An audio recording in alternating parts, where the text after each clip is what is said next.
नमस्कार। मेरा नाम डॉक्टर नीरज कौशिक है। मैं चीफ कंसल्टेंट हूँ Kaushik acupuncture and natural medicine research. आज का ये वीडियो डेडिकेटेड है श्री अमित कुमार जी पे, कांस्टेबल अमित कुमार, जिन्होंने दिल्ली पुलिस की सर्वोत्तम परंपराओं का निर्वहन करते हुए अपना सर्वोच्च बलिदान दिया। इस वीडियो का जो मेन उद्देश्य है वो है कि हमारी security forces, specially Delhi police, अपनी ड्यूटी का निर्वहन करते हुए कैसे कोरोना से बचें। As a health care professional मैं आपको कुछ इसमें टेक्निकल चीज़ें बताऊंगा जिससे आप अपना बचाव कर सकते हैं। इन कुछ टेक्निकल पॉइंट से पहले मैं स्टार्ट करता हूं एक छोटे से इंसिडेंट से।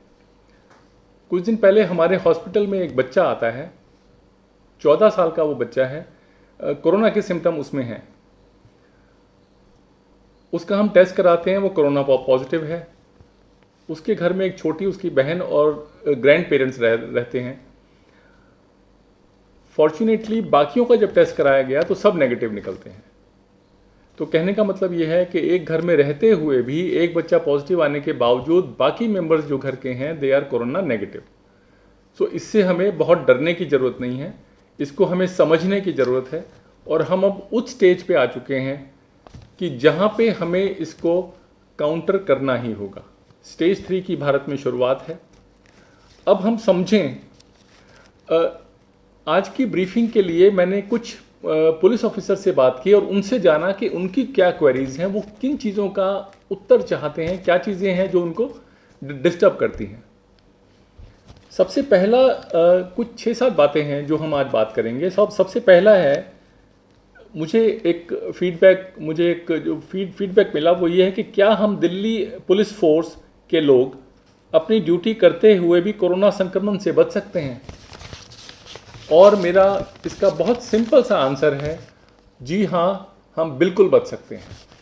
हजारों लाखों डॉक्टर्स काम कर रहे हैं, उनमें से कुछ 10-20 लोग ही संक्रमित हुए हैं, कोई बहुत ज़्यादा मेडिकल प्रोफेशनल इन्फेक्टेड नहीं हुए हैं। लेकिन मुख्यतः 2 चीज़ों पे हमें ध्यान देना है। As a professional, as a police officer हमें 2 चीज़ों पे ध्यान देना है अगर हमें इस संक्रमण से बचना है।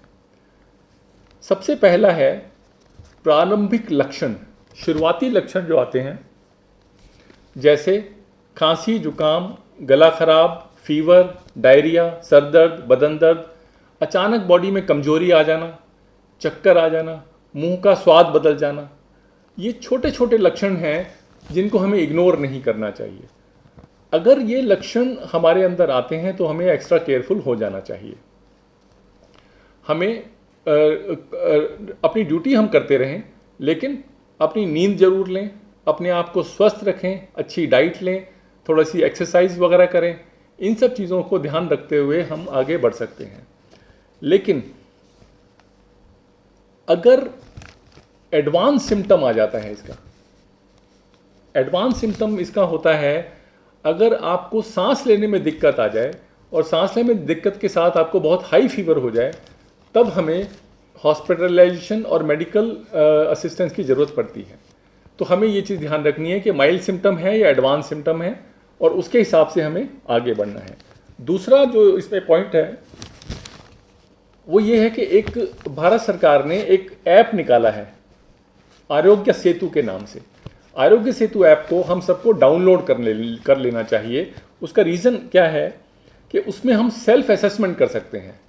आरोग्य सेतु को अगर हम सेल्फ असेसमेंट करते हैं, अगर उसमें हम अपनी करेक्ट इन्फॉर्मेशन डालते हैं,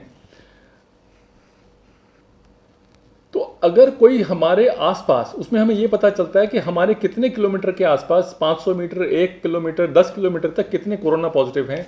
और गलती से अगर कोई कोरोना पॉजिटिव पेशेंट हमारे टच में आ जाता है तो हम इमीडिएटली हमें वहाँ पे अलर्ट मिल जाता है। तो मैं रिकमेंड करूंगा कि एक आरोग्य सेतु ऐप हर पुलिस ऑफिसर को अपने लैपटॉप पे, अपने मोबाइल पे डालना चाहिए। और दूसरा है कि आप एक कॉन्टैक्ट नंबर रेडी रखिए। कॉन्टैक्ट नंबर अपने एरिया के नोडल हेल्थ ऑफिसर का। हर स्टेट गवर्नमेंट ने अपने हेल्थ डिपार्टमेंट में एक नोडल ऑफिसर अपॉइंट किया है। उस नोडल ऑफिसर का आपको कॉन्टैक्ट नंबर होना चाहिए। In case of any emergency और any whenever you feel कि आपको सिम्टम ठीक नहीं है, आप उस नोडल ऑफिसर से इमीडिएटली बात कर सकते हैं। और अगर वो नोडल ऑफिसर से भी आप बात नहीं कर पा रहे हैं तो मैं आपको 2 नंबर लिखवा रहा हूँ। इन नंबर को आप ध्यान दीजिए और इन नंबर से आप कॉन्टैक्ट कर सकते हैं। पहला नंबर जो भारत सरकार ने इशू किया है वो है 1075 और दूसरा नंबर है, ये दिल्ली का सेंट्रल नंबर है 011-2397-8046।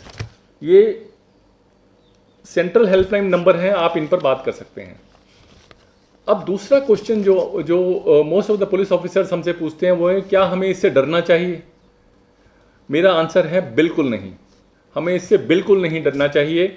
हमें क्यों नहीं डरने की ज़रूरत है कि जैसे बाकी बीमारियां होती हैं, बाकी इन्फेक्शंस होते हैं, हमारे पास स्वाइन फ्लू था, H1N1 था, 2 से 3% मॉर्टेलिटी होती है, 97-98% लोग ठीक हो जाते हैं।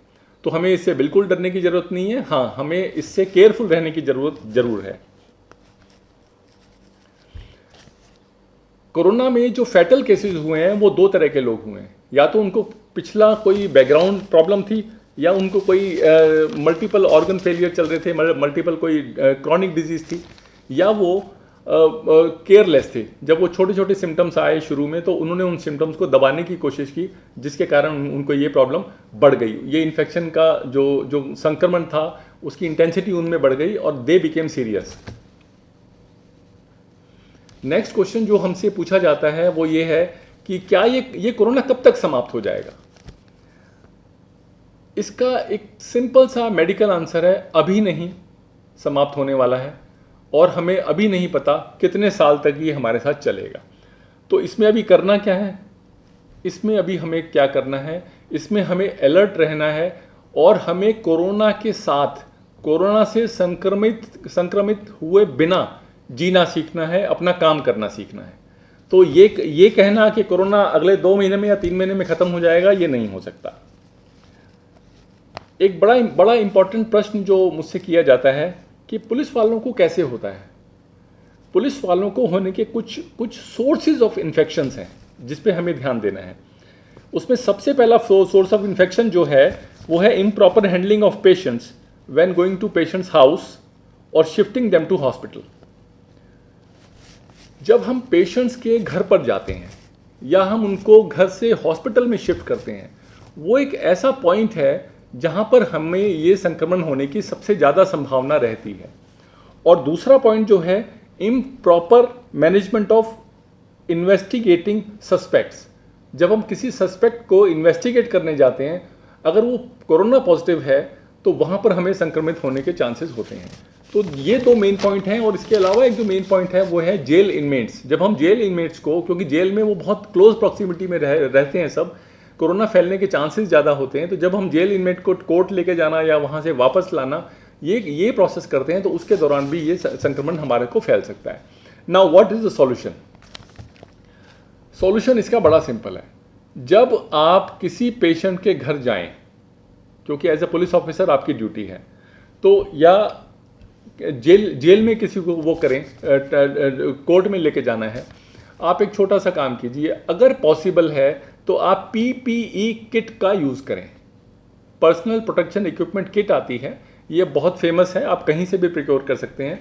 अगर हो सके, पॉसिबल है, आपके रिसोर्सेज अलाउ करते हैं तो PPE किट का यूज़ करें। अगर नहीं भी कर पाते हैं तो आपको जो चीज़ इंश्योर करनी है वो ये है कि आप N95 मास्क का यूज़ करें। N95 के मास्क के बिना आप किसी भी कोरोना पॉजिटिव पेशेंट को नहीं मिलें,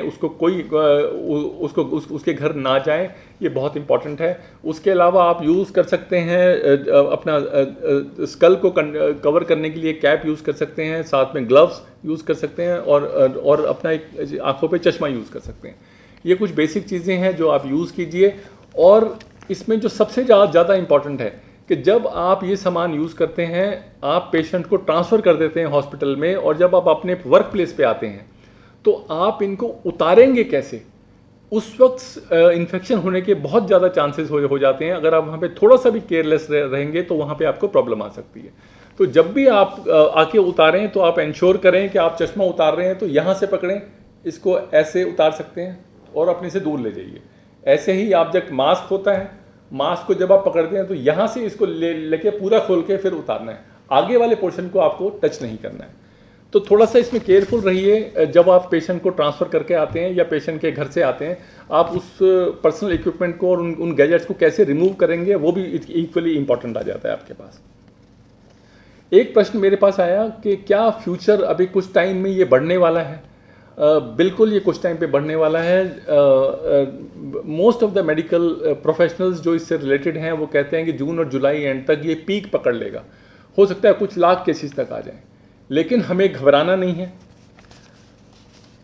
क्यों नहीं घबराना है कि 97% लोग बहुत आराम से इससे वापस आ जाएंगे। इनफैक्ट 80% लोगों को ये एसिम्प्टोमेटिक है, हॉस्पिटलाइजेशन तक सोचना नहीं है। 90% लोगों तक को हॉस्पिटलाइजेशन का सोचना नहीं है। हॉस्पिटलाइजेशन के लिए 2-4-5% लोग ही होंगे जिनको हॉस्पिटल की ज़रूरत पड़ेगी, नॉट इवन 1% लोग जिनको वेंटिलेटर की ज़रूरत पड़ेगी। तो आपको अपना ध्यान रखना है और इससे बचना है। नेक्स्ट, इसमें एक प्रश्न हमसे पूछा गया कि इससे कैसे बचा जाए। इसका बहुत सिंपल है, चूक नहीं होनी चाहिए। आपको केयरफुल तो रहना ही पड़ेगा। अगले 2-3 महीने में जब तक एक पीक पकड़ रहा है और आप बहुत सारे पेशेंट्स, आपको नहीं पता आप कितने पेशेंट्स के बीच में हैं, आपको ये अपने आप को अलर्ट रखना पड़ेगा। इसका सबसे इंपॉर्टेंट है, आप सोचिए आपके अलावा आपको जितने भी लोग आपको दिखाई दे रहे हैं सबको कोरोना है। जब तक आप ये नहीं सोचेंगे कि सामने वाला कोरोना पॉजिटिव है, आप इससे नहीं बच सकते हैं। और जब कोरोना पॉजिटिव सोचेंगे, 1 मीटर या उससे ज़्यादा का डिस्टेंस आप ऑटोमेटिकली मेंटेन कीजिए। अपना मास्क लगा के रखिए, अपना चश्मा अगर हो सके लगा के रखिए। अपने आप को एक चीज़ समझानी है साइकोलॉजिकली, क्योंकि ये लंबी वॉर है, ये हमें साइकोलॉजिकली डिप्रेस कर सकती है और वहाँ पर हम गलती कर सकते हैं। ये हमें समझानी है कि हमें अपने हेल्थ का ध्यान रखना है और हमें अपने आप को एक बहुत हाई मोटिवेशन पे रखना है। प्लस हमारे जो साथी हैं उनको भी हमें बीच बीच में मोटिवेट करते रहना है कि हम इससे बहुत आसानी से बाहर निकल जाएंगे। अपने हाथों से मास्क, चश्मा या कोई भी चीज़ उतारने से पहले अपने हाथों को सैनिटाइज कीजिए। आप एक सिंपल सी फॉर्मूला इसमें समझिए कि जब तक आपके हाथ जब आपके हाथ मुंह की तरफ जाएंगे, आपको अपने हाथों को सैनिटाइज रखना है। नेक्स्ट पॉइंट है कि अगर कोरोना हो जाए या सिम्टम आए या कोरोना जैसे सिम्टम्स आ जाएं या इवन नॉर्मल कंडीशंस में भी आप कुछ बेसिक चीज़ों को ज़रूर फॉलो कीजिए, एटलीस्ट कुछ महीनों के लिए। एक तो सबसे इंपॉर्टेंट है, 2 बार गार्गल जरूर करें। एक थोड़ा निवाया पानी लीजिए, उसमें 1 चुटकी नमक डालिए और अपने गले को गार्गल कीजिए। गर्म पानी पीने से भी आपका गला ठीक रहेगा। विटामिन सी का सेवन करें, विटामिन सी की गोलियां भी खा सकते हैं, लेमन में होता है, आंवले में होता है, सिट्रस फैमिली पूरी विटामिन सी वाली होती है। और इसमें सबसे महत्वपूर्ण है, कोई छोटे सिम्टम भी आए या ना भी आए, 8 घंटे की नींद ज़रूर लीजिए। जब आप सोते हैं आपकी बॉडी काम करती है, आपका माइंड काम करता है आपको हील करने के लिए। एक्सरसाइज ज़रूर करें, एक अच्छी डाइट ज़रूर लें और सबसे इंपॉर्टेंट है खुश रहें, पॉजिटिव एटीट्यूड अपना मेंटेन कीजिए। और अगर कोरोना पॉजिटिव हो भी हो तो भी 90% केस में तो आपको इवन हॉस्पिटलाइजेशन की भी ज़रूरत नहीं है, तो आपको उससे कुछ घबराने की बात नहीं है। कोरोना क्योरेबल है, ये क्योर हो जाता है। हिंदुस्तान में बहुत स्ट्रॉन्ग या बहुत डेंजरस स्ट्रेन अभी नहीं है, कल को ये म्यूटेट करके कोई बहुत हो जाएगा, लेकिन हिंदुस्तान में ये बहुत लोगों को नहीं मार रहा है।